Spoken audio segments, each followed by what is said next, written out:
Hello, it's the Catholic State, where we talk about the Jewish question from a Catholic perspective.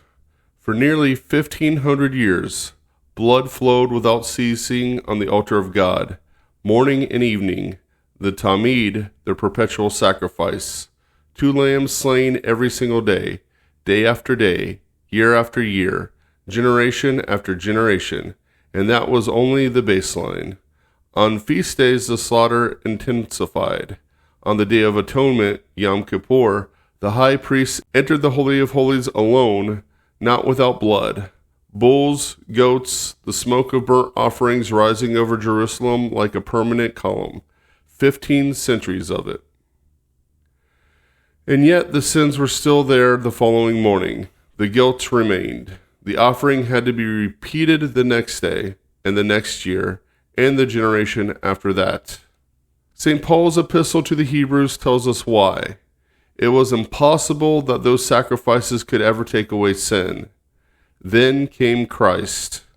One sacrifice, one offering, one death, one high priest, who, when the work was done, sat down. That word, seated, is the theological proof that the work is finished. Today we open Hebrews chapter 10. Verses 1 through 18.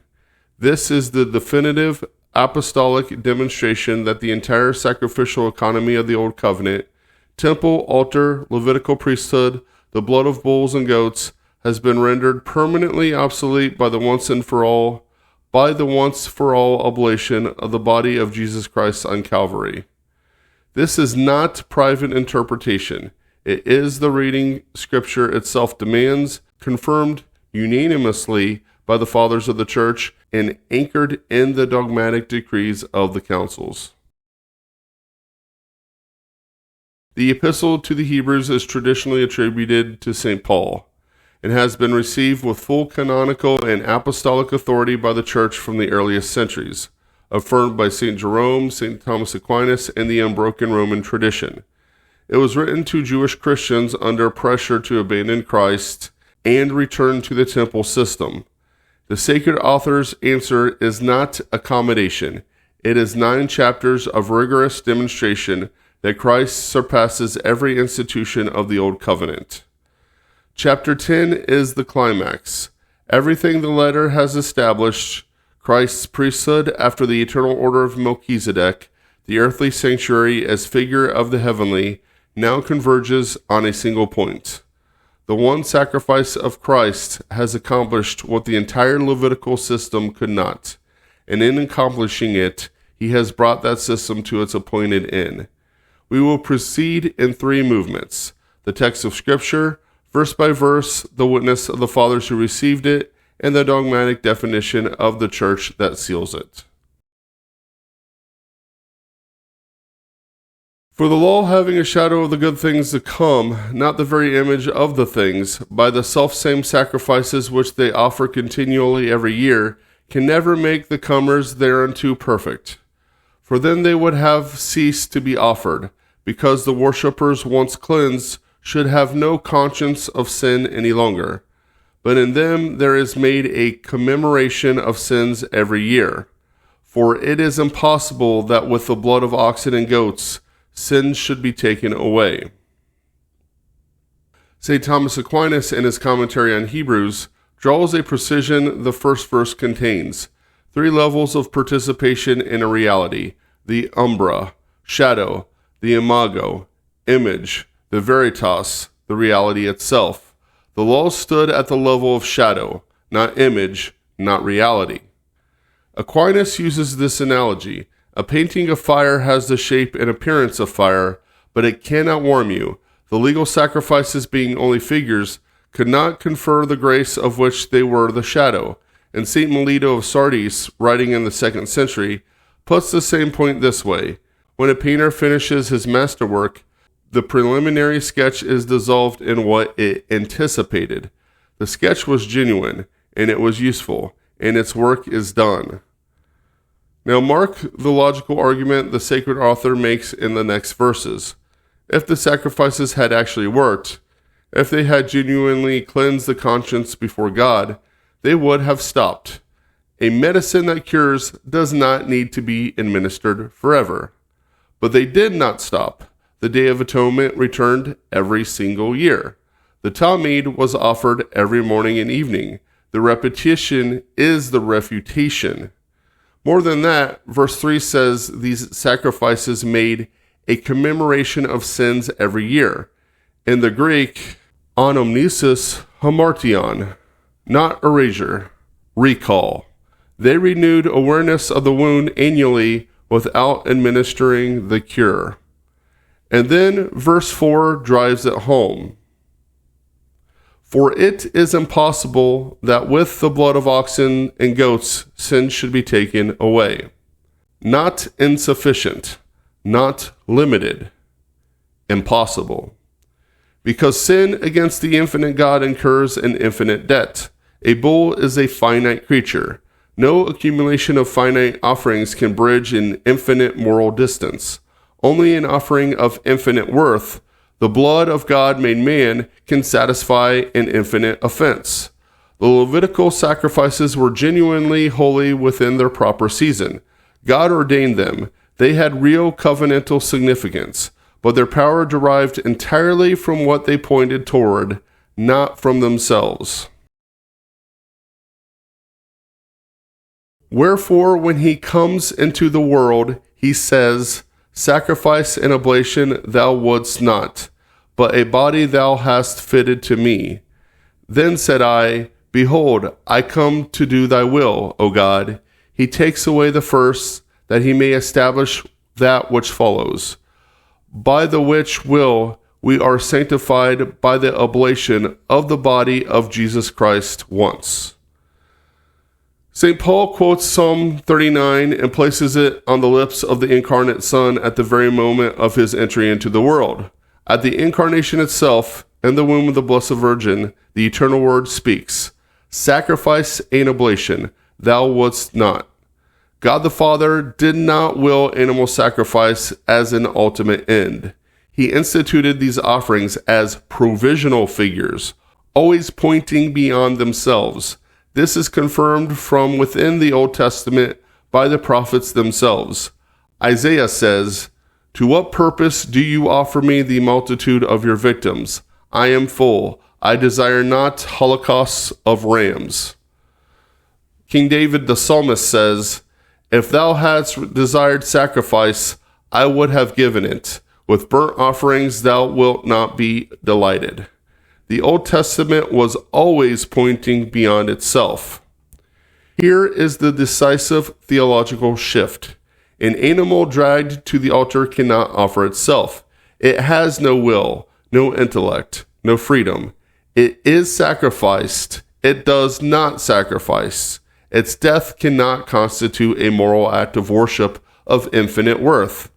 Christ replaces the involuntary slaughter of brute animals with the perfect, rational obedience of a human will united to the divine person of the Son.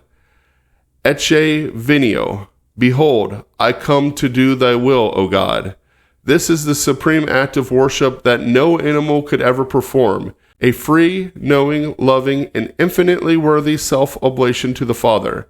St. Justin Martyr states it plainly in his dialogue with Trypho. The law promulgated on Horeb is now old, and belongs to yourselves alone, but this is for all universally. The Greek verb here is anaire, to annul, to remove. The sacred author chooses the language of legal dissolution. The first, the Levitical sacrificial system, is taken away. The second, the one sacrifice of Christ, is established in its place, not reformed, not supplemented, taken away, that the new might stand.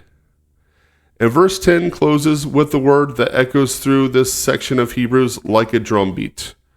We are sanctified by the oblation of the body of Jesus Christ once. One oblation, infinite value, eternal efficacy.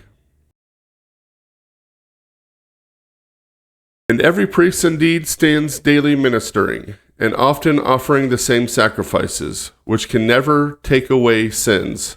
But this man offering one sacrifice for sins, forever sits on the right hand of God, for by one oblation he has perfected forever them that are sanctified. St. Paul stages a contrast that is simultaneously liturgical, symbolic, and theological. Every Levitical priest stood. The priestly service under the old law was performed standing, and St. John Chrysostom in his Homilies on Hebrews saw in that perpetual standing posture a theological symbol inscribed into the old liturgy itself. The work was never finished. Day after day, year after year, an endless treadmill of blood. The priest could not sit because the debt was never paid. This man sat down. After his one sacrifice, Christ sat at the right hand of the Father. SEDET, perfect tense, completed, settled. He sits not in idleness, but in the posture of accomplished redemption. Consummatum est. It is finished. Chrysostom makes the point with full force. He who serves stands. He who rules sits. The perpetual standing of the Levitical ministry was the image of perpetual inadequacy. Christ's eternal session at the right hand of the Father is the corresponding declaration. Here the work is finished, forever. By one oblation he has perfected forever those who are sanctified. What Yom Kippur offered for 1 year, Calvary has accomplished for all time. One word on the holy sacrifice of the Mass, since this passage is sometimes misread. The Council of Trent defines, the victim is one and the same as on the cross. The manner alone of offering is different. The Mass is not a new sacrifice or a repetition of Calvary. It is the sacramental representation of the one eternal oblation, the same Christ, the same offering made present across time. What Hebrews condemns is the repeated offering of finite animal victims that could never take away sin. The Mass is neither new nor finite, and it fulfills what the prophet Malachi foretold. In every place there is offered to my name a clean oblation. And the Holy Ghost also does testify to us, their sins and iniquities I will remember no more. Now where there is a remission of these, there is no more an oblation for sin. The sacred author calls his final witness, the Holy Ghost himself, speaking through the prophet Jeremiah and the New Covenant prophecy of Jeremiah 31. Their sins and iniquities I will remember no more. Not annual covering, God's own declaration that sins are remembered no more. Finally, permanently, definitively. And then the logical conclusion, stated with the precision of a closed door. Now where there is a remission of these, there is no more an oblation for sin. If sins are truly permanently remitted by Christ's one oblation, then the Levitical sin offering has no remaining function. The institution that served that function is brought to completion by its own fulfillment. This is the end of the argument. 9 chapters, one conclusion. The sacrificial economy of the Old Covenant has run its course, not by arbitrary decree, but by the inner logic of what Christ accomplished. In the year 70 AD, the Roman legions under Titus destroyed the temple in Jerusalem and scattered its stones, precisely as our Lord had prophesied. There shall not be left here a stone upon a stone that shall not be destroyed. From that day to this, approaching 2,000 years, the temple has not been rebuilt.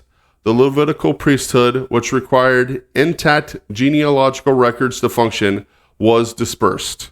Those records perished in the flames. The church fathers refused to read this as a military accident. St. John Chrysostom, in his sustained argument in Adversus Judaeos, presses the point repeatedly. How can the law now be observed?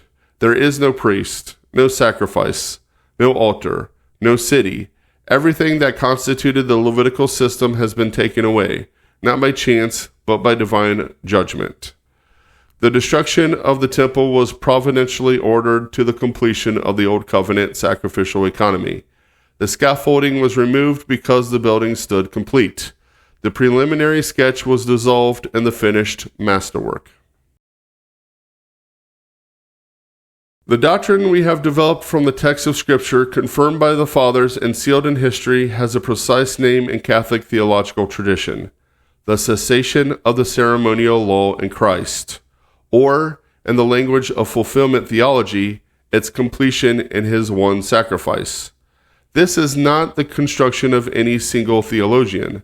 The magisterium of the Church has defined it. The Council of Florence in 1442, in its solemn decree Cantate Domino, teaches dogmatically: the Holy Roman Church firmly believes, professes, and teaches that the legal precepts of the Old Testament, the Mosaic Law with its ceremonies, sacred rites, sacrifices, and sacraments, because they were instituted to signify something in the future, although they were adequate for divine worship in their proper time, after our Lord's coming, which they had signified, ceased. Ceased. Cessare in Latin. That is the defined teaching of an ecumenical council. St. Thomas Aquinas draws the full consequences in his Summa Theologiae, Part 1 of the second part, Question 103, Article 4. After the Passion of Christ, to observe the old legal ceremonies as a means of justification is a mortal sin, because it denies by action what faith requires us to hold, that Christ's sacrifice was sufficient, that the figures have been dissolved in the reality they signified. This teaching is unanimous, from the Apostolic Fathers through the Scholastics, from the patristic tradition through the solemn definitions of the councils. The traditional Catholic does not apologize for it. He proclaims it, because it is the gospel of Jesus Christ, the fulfillment of Israel's own scriptures, and the good news that the shadows have given way forever to the eternal light. Let us hear the Holy Ghost one final time. For it is impossible that with the blood of oxen and goats sins should be taken away. The painting of fire cannot warm you. He takes away the first that he may establish that which follows.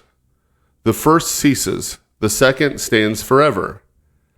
And then the two great declarations. For by one oblation he has perfected forever them that are sanctified. Now, where there is a remission of these, there is no more an oblation for sin. The Old Covenant sacrificial economy had one purpose: to be the divinely ordered, genuinely holy, prophetically precise shadow of the one true sacrifice. It served that purpose faithfully across 15 centuries. And then the Son of Justice rose on Calvary, and the shadows were consumed in the light. Every Levitical priest stood because his work was never done. This God-man sat because his work was finished forever. This is the teaching of Holy Scripture, confirmed by the Fathers, defined by the councils, sealed in history. Please hit the like button. Please leave a comment below, good or bad. Please subscribe if you haven't. Please share this video. Thank you all, and God bless, my friends.